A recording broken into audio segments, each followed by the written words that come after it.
നമസ്കാരം, ഞാൻ doctor Parvathy Raj, Jenileth Ayurveda multi speciality hospital, Kayamkulam. ഇന്നത്തെ നമ്മുടെ വീഡിയോ മെനാർക്കെ അഥവാ ആദ്യമായി ആർത്തവം ഉണ്ടാകുമ്പോൾ ശ്രദ്ധിക്കേണ്ട കാര്യങ്ങൾ എന്തെല്ലാമാണെന്നാണ്. ഒരു കുട്ടിയിൽ ആദ്യമായി ആർത്തവം ഉണ്ടാകുമ്പോൾ അവളുടെ ശരീരം ഒരമ്മയാകാനുള്ള തയ്യാറെടുപ്പ് തുടങ്ങി എന്നാണ് മനസ്സിലാക്കേണ്ടത്. പണ്ടൊക്കെ ഇത് വലിയ ആഘോഷമായിട്ട് നടത്തിയിരുന്നു. അപ്പോൾ അത് ചെയ്യുന്നതിലൂടെ ഈ കുഞ്ഞിന് താൻ പ്രായപൂർത്തിയായി എന്നൊരു മാനസിക തലത്തിൽ ഒരു ബോധ്യം ഉണ്ടാവുകയാണ് ചെയ്യുന്നത്. ഇതൊക്കെ ഈ ടൈമിൽ ശീലിക്കേണ്ട കാര്യങ്ങളെ പറ്റിയെല്ലാം പണ്ട് കാലത്ത് മുത്തശ്ശിമാരോ അല്ലെങ്കിൽ വീട്ടിൽ പ്രായമുള്ള മറ്റുള്ളവരോ ഒക്കെ പറഞ്ഞു കൊടുത്തിട്ടുണ്ടായിരുന്നു. പക്ഷെ ഇപ്പോഴത്തെ ഈ ഒരു ഫാസ്റ്റ് മൂവിങ് ലൈഫിൽ ഈ ഒത്തിരിയും കൂടുതലും ന്യൂക്ലിയർ ഫാമിലി ആയതുകൊണ്ട് ഇതിനെപ്പറ്റി ആരും അധികം ബോധേഡ് ആവാറില്ല. അപ്പോൾ സാധാരണ നമ്മുടെ ലൈഫിൽ സംഭവിക്കുന്ന ഒരു കാര്യമായി ഇത് മാറിക്കഴിഞ്ഞു. പക്ഷെ ഈ ഒരു ടൈമിൽ ആചരിക്കേണ്ട ചില കാര്യങ്ങളും ശീലിക്കേണ്ട ചില ആഹാര രീതികളെ കുറിച്ചൊക്കെ ആയുർവേദത്തിൽ വിശദമായി പറയുന്നുണ്ട്. അപ്പോൾ ആയുർവേദത്തിൽ പറയുന്ന കാര്യങ്ങളൊക്കെ ശീലിക്കുകയാണെങ്കിൽ അതിൻ്റെ ഗുണഫലങ്ങൾ എന്തായാലും ആ കുട്ടി വലുതാകുമ്പോൾ അതിന് കിട്ടുന്നതാണ്. അപ്പോൾ ആദ്യമായിട്ട് ആർത്തവം ഉണ്ടാകുമ്പോൾ ശ്രദ്ധിക്കേണ്ട കാര്യങ്ങൾ എന്തൊക്കെയാണെന്ന് നോക്കാം. ത്രിദോഷ സിദ്ധാന്തത്തെ അടിസ്ഥാനമാക്കി ആയുർവേദം പറയുന്നത് ആർത്തവ കാലത്ത് വാദം കൂടുന്ന രീതിയിലുള്ള ചര്യകളോ ആഹാരങ്ങളോ ശീലിക്കുകയാണെങ്കിൽ ആ കുട്ടിക്ക് ഭാവിയിൽ ഗർഭാശയ സംബന്ധമായ പല ബുദ്ധിമുട്ടുകളും ഉണ്ടാകാനുള്ള സാധ്യതയുണ്ട്. അപ്പോൾ അതുകൊണ്ട് കഴിയുന്നത് നമ്മൾ വാദം കൂട്ടുന്ന രീതിയിലുള്ള കാര്യങ്ങളൊന്നും ചെയ്യാതിരിക്കുക. അപ്പോൾ ആദ്യമായിട്ടൊരു കുട്ടിയിൽ ആർത്തവം ഉണ്ടാകുമ്പോൾ ആദ്യത്തെ 3 ദിവസം വാദശമനമായ നല്ലെണ്ണ രാവിലെ എണീക്കുമ്പോൾ വെറും വയറ്റിൽ 1 ടീസ്പൂൺ കഴിക്കുന്നത് നല്ലതാണ്. അതേപോലെ നമ്മുടെ പറമ്പിലൊക്കെ കിട്ടുന്ന കരിനുച്ചിയില, അശോകപ്പൂവ്, തുമ്പയില, ഇതിൻ്റെ എല്ലാം ചാറെടുത്തിട്ട് അരിപ്പൊടിയിലും കരിപ്പൊട്ടിയിലും ഒക്കെ കുറുക്കിയിട്ട് ഇത്തിരി ചുക്കൊക്കെ ഇട്ട് കൊടുക്കുന്നത് വളരെയധികം നല്ലതാണ്. അത് ഗർഭാശയത്തിനും ബാക്ക് മസിൽസിനും എല്ലാം നല്ല ബലം കിട്ടുന്നതാണ്. അതേപോലെ ധാന്വന്തരം തൈലം നടുവിലും കാലിലേക്കും ഒക്കെ പുരട്ടിയിട്ട് ചെറു ചൂടുവെള്ളത്തിൽ കുളിക്കുന്നത് നല്ലതാണ്. ഇതുകൊണ്ട് ആ നടുവിൻ്റെ കിഴപ്പും ഒക്കെ മാറും. അത് കണക്ക് മസിൽസിനെല്ലാം റിലാക്സേഷൻ ഉണ്ടാവുകയും ചെയ്യും. മഞ്ഞളിൻ്റെ ഗുണങ്ങൾ നമുക്ക് എല്ലാവർക്കും അറിയാം. ഒരു ഡിസിൻഫെക്റ്റന്റ് പ്രോപ്പർട്ടി ഉള്ളതാണ് അതിന്. അപ്പോൾ മഞ്ഞൾ വെള്ളത്തിൽ ഈ കുട്ടി കുളിക്കുന്നത് നല്ലതാണ്. അതേപോലെ തന്നെ ആ കുട്ടി ഉപയോഗിക്കുന്ന റൂമും ഒക്കെ പുകയ്ക്കുന്നത് നല്ലതാണ്. അത് അപരാജിത ധൂമം അല്ലെങ്കിൽ അഷ്ടഗന്ധ ചൂർണം അതൊക്കെ ഉപയോഗിച്ച് പുകയ്ക്കുന്നത് വളരെയധികം നല്ലതാണ്. ഇതെല്ലാം ആദ്യമായി ആർത്തവം ഉണ്ടാകുമ്പോൾ ശ്രദ്ധിക്കേണ്ട കാര്യങ്ങളാണ്. ഇനി എല്ലാ പ്രായക്കാരിലും ആർത്തവ സമയത്ത് ശ്രദ്ധിക്കേണ്ട കാര്യങ്ങൾ എന്തൊക്കെയാണെന്ന് നോക്കാം. ധാരാളമായി വെള്ളം കുടിക്കുക. അത് ചെറിയ ചൂടുവെള്ളം കുടിക്കുന്നതാണ് നല്ലത്. പിന്നെ കൂടുതൽ ബുദ്ധിമുട്ടുള്ളവർ ഈ ഉലുവ ഇട്ട വെള്ളമോ ചുക്കിട്ട വെള്ളമോ ഒക്കെ കുടിക്കുന്നതാണ് നല്ലത്. പിന്നെ അതേപോലെ എപ്പോഴും ദഹിക്കാൻ എളുപ്പമുള്ള ഭക്ഷണ പദാർത്ഥങ്ങൾ കഴിക്കുക.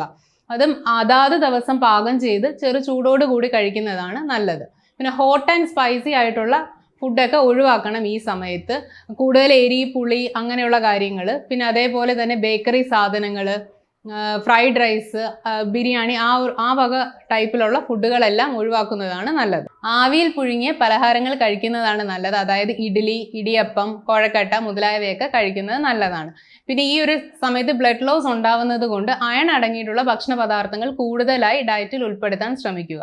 അപ്പോൾ അത് റാഗിക്കകത്ത് നന്നായിട്ട് അയണും ഉണ്ട് കാൽസ്യം ഉണ്ട്. അപ്പോൾ റാഗിയുടെയൊക്കെ പൊടി കിട്ടും ഇപ്പം മാർക്കറ്റിൽ. അപ്പോൾ അത് വെച്ചിട്ടുള്ള പുട്ടോ അപ്പോ അങ്ങനെയുള്ള കാര്യങ്ങൾ കഴിക്കാം. പിന്നെ അതേപോലെ മുരിങ്ങയില, അത് തോരൻ വെച്ചോ മുരിങ്ങയില കറിയായിട്ടോ കഴിക്കാം.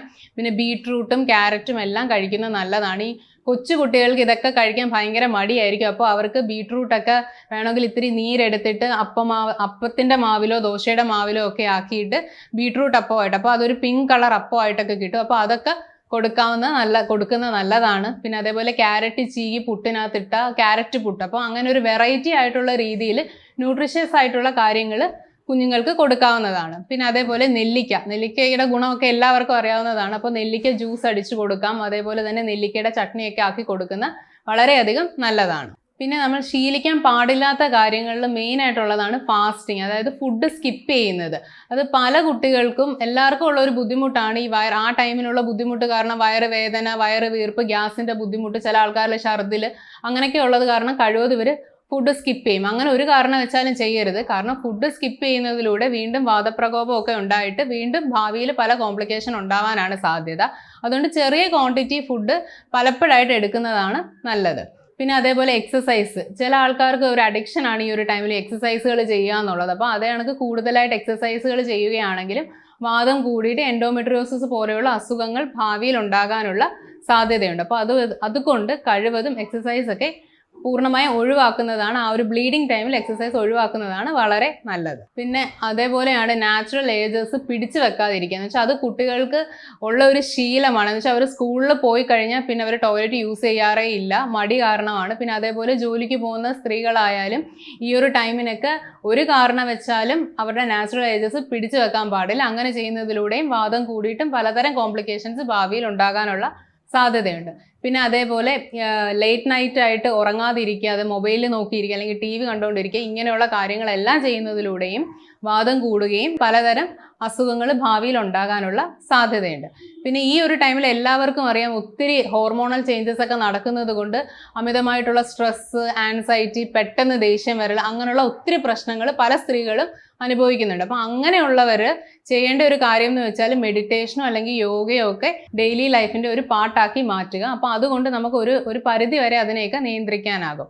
പിന്നെ കൂടുതലായിട്ട് വയറുവേദനയും ഗ്യാസിൻ്റെ പ്രശ്നമൊക്കെ ഉള്ളവർക്കാണെങ്കിൽ ഈ 2-3 ദിവസം മുന്നേ തന്നെ ഈ നേരത്തെ പറഞ്ഞ പോലെ ഉലുവയിട്ട് തിളപ്പിച്ച വെള്ളമോ ജീരക വെള്ളമോ ചുക്കുവെള്ളമോ ഒക്കെ കഴിക്കുന്നത് ഒരു പരിധി വരെ ഇതെല്ലാം നമുക്ക് കൺട്രോൾ ചെയ്യാൻ പറ്റും. പിന്നെ ഒട്ടുമേ പറ്റുന്നില്ല, അതിഭയാനകമായ വേദനയൊക്കെ ഉണ്ടാവുകയാണെങ്കിൽ ഈ അഭയാരിഷ്ടം, ഹിങ്കോജാതി ചൂർണം അല്ലെങ്കിൽ ഹിങ്കോജാതി ടാബ്ലറ്റും ഒക്കെ ഒരു ഡോക്ടറുടെ നിർദ്ദേശപ്രകാരം കഴിക്കാവുന്നതാണ്. നിങ്ങൾക്ക് ഈ വീഡിയോ ഉപകാരപ്പെട്ടു എന്ന് വിശ്വസിക്കുന്നു. ഇതേപോലെയുള്ള ആരോഗ്യപ്രദമായ വീഡിയോകൾക്കായി ദയവായി ഈ ചാനൽ സബ്സ്ക്രൈബ് ചെയ്ത് ലൈക്ക് ചെയ്ത് ഷെയർ ചെയ്യുക. എന്തെങ്കിലും കമൻസ് ഉണ്ടെങ്കിൽ കമൻറ്റ് ബോക്സിൽ ചോദിക്കാവുന്നതാണ്. അപ്പോൾ അടുത്ത ആഴ്ച വേറൊരു വീഡിയോയുമായി കാണും വരെ നന്ദി, നമസ്കാരം.